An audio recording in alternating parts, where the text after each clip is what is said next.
In today's video, I'm going to teach you how to troubleshoot loading issues with Microsoft services, a common problem many of us encounter from time to time. Let's dive right in and hopefully get everything running smoothly for you again. Firstly, if you're experiencing issues accessing Microsoft services, the initial step is to determine any known outages or issues directly from Microsoft.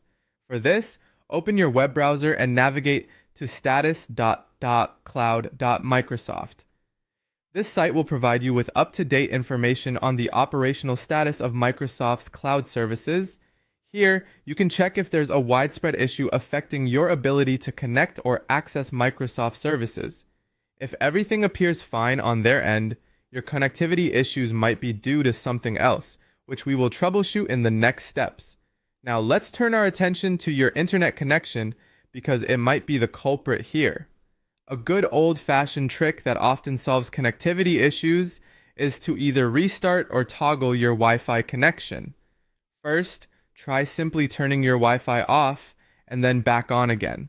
This can refresh your connection and resolve minor issues. If toggling the connection doesn't work, try resetting your Wi-Fi router. Unplug it, give it about 20 seconds, and then plug it back in. Allow it a minute or so to reboot fully. With your Wi-Fi back up and running, let's move on to addressing another potential cause. Next, we are going to visit the Microsoft Copilot website. Once there, locate the icon in the upper left corner of your screen. Clicking on this icon will bring additional options into view. Among these will be the cookies and site data option. Click on it to reveal yet another option, which is the Manage section.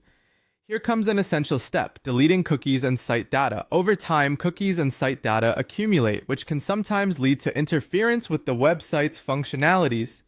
As you find yourself in the Manage section, go ahead and delete the cookies and site data for Microsoft Copilot. This action will ensure that any corrupted data is removed, allowing for a fresh start. Now that we've cleared out all potentially problematic cookies and site data, it's time to sign back into your account. Enter your credentials as prompted, and hopefully, any previous issues with logging in or accessing specific features will be resolved. By following these steps, you've eliminated various potential causes of your connectivity issues with Microsoft services. Thank you for tuning in, and I hope these steps have been helpful. If you encounter other specific issues, don't hesitate to reach out to Microsoft support for more tailored assistance. Remember to like and subscribe for more helpful guidance.